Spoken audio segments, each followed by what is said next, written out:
Welcome to Module 4. In this particular module, we're going to discuss some foundational elements of trademark law in the United States. A trademark is any word, symbol, or device, or combination of the three that differentiates an individual's or a company's goods and services from the products or services of competitors. The trademark assures the buyer that he or she is getting the real item and protects the manufacturer from unfair business practices of others. The function of trademark law is to stop confusion in the marketplace, to clearly identify the products and services created by specific businesses. Popsicles, Q-tips, Jell-O, and thousands of other brand names are protected by trademark. Anyone can manufacture and sell a pocket-sized cassette tape player. Probably wouldn't do that these days, but in about 20 years ago, only Sony could call it a Walkman. The hourglass shape of the classic Coca-Cola bottle is a registered trademark. Slogans like "Don't leave home without it" or "Just do it" are registered trademarks. Some telephone numbers can be protected as trademarks, like 1-800-Flowers. The Owens Corning Fiberglass Corporation actually won protection for a specific color of pink, the hue of its popular home insulation. This area of the law also provides protection for what are called service marks for businesses like Holiday Inn and the Golden Arches of McDonald's. Trademarks and service marks serve four main functions. First, they identify a seller's goods and distinguish them from goods sold by others. Secondly, they signify that all goods bearing the trademark or service mark come from a single source. Thirdly, they signify that all goods bearing the mark are of an equal level of quality. And finally, they serve as a prime instrument in advertising and selling goods. A trademark will be protected only if it's distinctive. The mark must distinguish one company's goods from another. The Lanham Act is the main federal statute governing trademarks. It says trademark infringement occurs when a mark is likely to cause confusion or to cause a mistake or to deceive as to the affiliation, connection, or association of such person with another person, or as to the origin, sponsorship, or approval of his or her goods, services, or commercial activities by another person. Generic words cannot be given protection. Some marks that were once protected became generic when the public used the mark to mean a category of goods rather than a particular product, such as aspirin. If the word primarily means a particular manufacturer, such as Xerox, who makes Xerox copying machines, the word will remain a trademark. You can acquire trademark rights in one of two ways. To acquire the trademark rights based on use in commerce, you must be the first person or organization to use that mark in conjunction with the products or services for which the trademark protection is sought. To acquire the mark based upon intent to use, you must apply to register the mark through the United States Patent and Trademark Office. Before choosing a trademark, first conduct a simple search to weed out marks that are not available. This search can be done online for free. Trademarks, like brands, can build strength over time. The test for trademark infringement is confusing similarity. Put it another way, if the average consumer believes both products to have come from the same source, there is probably infringement. Obviously, the more a consumer is familiar with a particular brand, the more defendable its mark. That's why it behooves a company to do the following. Choose a distinctive mark, including a coined name. Brand names range from generic and descriptive to suggestive and arbitrary or fanciful.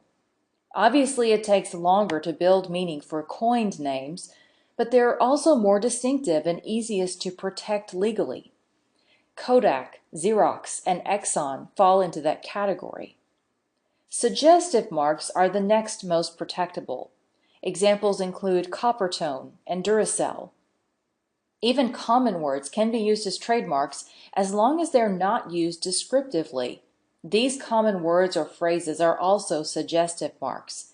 Amazon, for example, suggests big, Roadrunner, fast, and Apple, different, offbeat. Descriptive marks are not protectable unless the brand creates a secondary meaning for the word. Examples include Weight Watchers, rollerblade, and whiteout. Generic marks such as shredded wheat and superglue are not protectable at all. Companies also need to avoid geographic names as part of their mark. Those can be the basis of a trademark refusal. Companies must register their mark and be consistent in their use of the mark. They should also create what's called strong trade dress. Trade dress is a legal term of art that generally refers to characteristics of the visual appearance of a product or its packaging, or even the design of a building that signifies the source of the product to consumers. Companies should widely advertise and distribute their trademark products and do all of this over a long period of time. Velcro Company released a music video with a message that it hopes will stick as well as its products. Don't say Velcro. The company has actually seen a drop in trademark misuse since the launch of this video. We're a company that's so successful that everywhere you go, you see the scratchy, hairy fastener, and you say, "Hey, that's Velcro." But even though we invented this stuff, our patent lapsed 40 years ago. Now no matter who else makes it, you still wanna call it Velcro. You think it's awesome for us, we're famous, but we're lawyers and it's causing us grief. Cause there are trademark laws being broken. It's all here in this short legal brief. And we know that this is confusing because Velcro brand is who we are. If you call it all Velcro, we're gonna lose our circle. This is no hook and loop. This one's a hook. This one's a loop. You call it Velcro, but we're begging you. This is f***ing hook and loop. We know this seems ridiculous. This is a first world situation.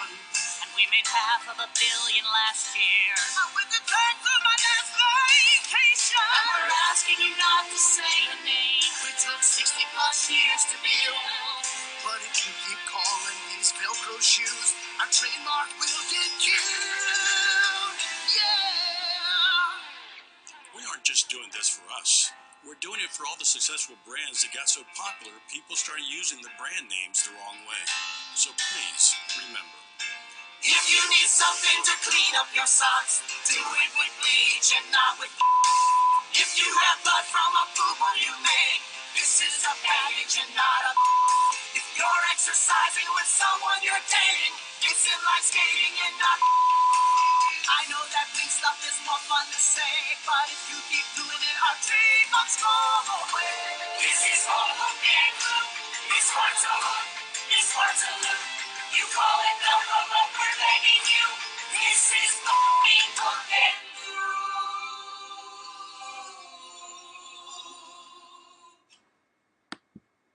So a little bit salty, so forgive me for that. At least it was beeped out. But that gives you an idea of just how seriously companies take their trademarks and the economic value that they attach to those. A cyber squatter is a person who claims domain names that include trademarks or famous people's names. Congress passed the Anti-Cyber Squatting Consumer Protection Act to try to stop the practice. The law provides civil and criminal remedies for registering a domain name with the intention of selling it back to the trademark owner. Using famous trademarks in a way that disparages or diminishes their effectiveness is known as dilution. Dilution may happen in two ways. First, a product name similar to a well-known trademark could make a famous mark less distinctive.